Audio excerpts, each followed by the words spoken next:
واو ګورباز او حضرت الله عزازي یو ځل بیا په بي پی ایل کې تاریخ جوړ کړ. دا چې دواړو زمریانو د افغانستان په نوم څه وکړل ویډیو تر اخره وګورئ. خوږو نازنینو مینوالو السلام علیکم. یوې بلې ویډیو ته درته ښه راغلاست وایم. د یادونې وړ د رحمان الله ګورباز ملي لوبډله کې یو له هغو ځوانو لوبغاړو څخه دی چې په ډیر کم وخت کې د افغانستان نوم او نشان روښانه کړ.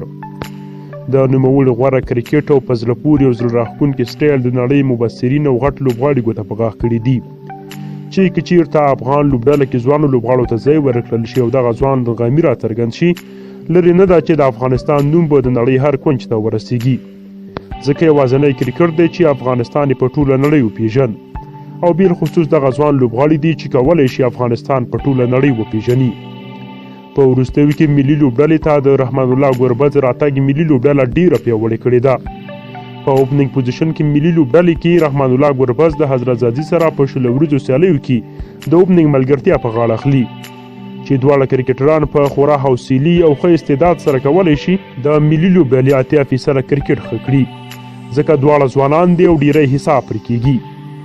خو رحمان الله ګورباز په لومړي ځل په نړیوال لیګ کې برخه اخلي چې هلته هم خپله وړتیا او استعداد ښکاره کوي. د یادونې وړ ده نوموړي د هندوستان آی پی ایل ته هم ټرایل ورکړی و چې هلته هم نوموړی کامیاب شوی او امکان شته چې د هندوستان په آی پی ایل کې هم د افغان لوبغاړو ترڅنګ ولوبیږي. رحمان الله ګورباز بیا هم ښه لوبغاړی دی، خو استعداد دی.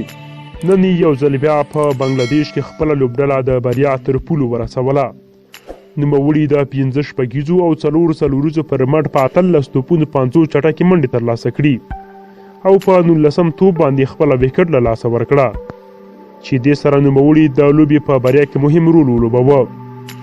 دغه راز حضرت الله عزازي به په کرکټ ملي لوبډله کې یو له هغو زړه راښکونکو او چټکو لوبغاړو څخه دی چې د نړۍ ګڼ شمېر توپ اچوونکي ورڅخه ویره لري، ځکه حضرت الله عزازي بېرحمه دی. د نوموړي بېرحمه کرکټ له قهر او غصې ډک دی چې د افغانیت چغه ترې څرګندېږي. د هم نن په بي پی ایل کې زړه راښکونکې لوبه نندارې ته وړاندې کړه چې د افغانستان نوم او نښان یې چي کړ. نوموړي د 3 شپږیزو او 5 څلوریزو پر مټ په 40 توپونو 50 ناسودېدلې منډې وکړي او خپله لوبډله یې د بریا تر پولو ورسوله.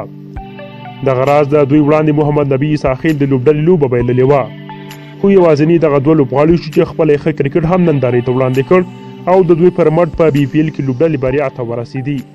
د افغان لوبغاړو